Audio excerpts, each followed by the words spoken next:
Hey everyone.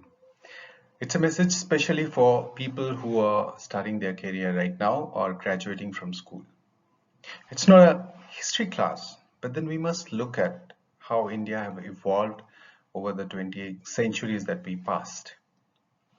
So even before this counting of centuries began, about 300 years prior to that, we were great in economics. We had great strength in medical, science. Now, say about 4th to 6th century, we were great in education. Nalanda was there. We invented decimal systems, right? And watch, we were about one third of the GDP of the world during this time. Going forward to 10th and 11th century, we were great in architecture. We were great in bronze, maritime trade, and we were still at about 28% of world GDP. Then Vijayanagara happened. We were at 24%. This whole time was called Golden Age. India was leading the world. About one third to one fourth of the GDP of the world was from India. Now then what happened is the Mughals came.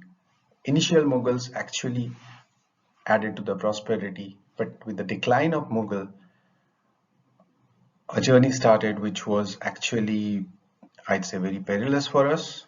Then British happened, and now we are standing at about 4% of world GDP.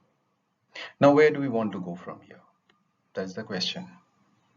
And that's the question. Of course, our generation will be pulling it through, but then the new generation or the new people who are going to be coming into this economy, supporting this economy, they're most crucial because their life will be different, not like the generation so far.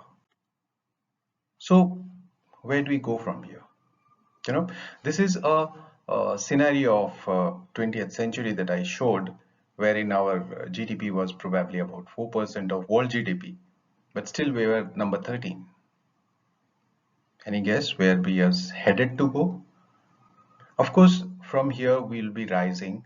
We have risen to some positions. And the conditions of growth are there should be good education, there should be good infrastructure quality, there should be stability in economy and stuff like that. So while nation will do that, actually it's on the young citizen and the educated youth in the country to kind of take this forward. So any guesses? So this study, which is by Goldman Sachs, says that India has a potential to go to probably third place by 2050. It's already at fifth, and it's eyeing probably the second place by 2075. So country is doing what it needs to do, but the young and the new age people are the growth engine for this. So not giving gyan, but then from experience, from things that I hear from great people, all should be technology focused, irrespective of the area you're working in. If you're working in HR, look for HR analytics. If you're working in marketing, of course, it's filled with data and then lots of ecosystem and customer data and how you leverage that.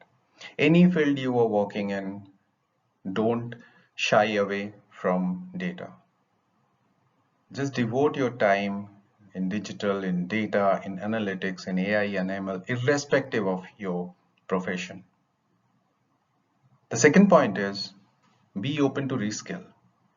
In our generation also, we have seen that, how people had to learn new skills, especially people who are in digital and software arena. But then going forward, the world is going to be different. You never know what technology will uproot which career when. So be open to unlearn and learn new things every few years. Don't shy away if you lose your job. Look for the skill which is in thing at that time and learn those skills. That's the way going to be. And of course, while you're mentally prepared, do maintain a work-life balance. Enjoy life with responsibility. Add life to your days. This message is very important for the generation which is going to face so much of probably, technical I'd say advancements and ups and downs in the career field, but they have to stay strong. So a great person whom I admire, a great hero, a real hero in true sense, said that whatever you think, that you will be. If you think yourself weak, weak you will be. If you think yourself strong, strong you will be. I'm sure you love and admire Swamiji like I do. And there's another great person who have probably given the right statement and which is actually driving the world. Have courage to think differently. Have courage to, you know, walk the untrodden ways. That courage will propel you through problems. I'm sure the great people and their great saying are relevant more probably for our generation and you. Thank you.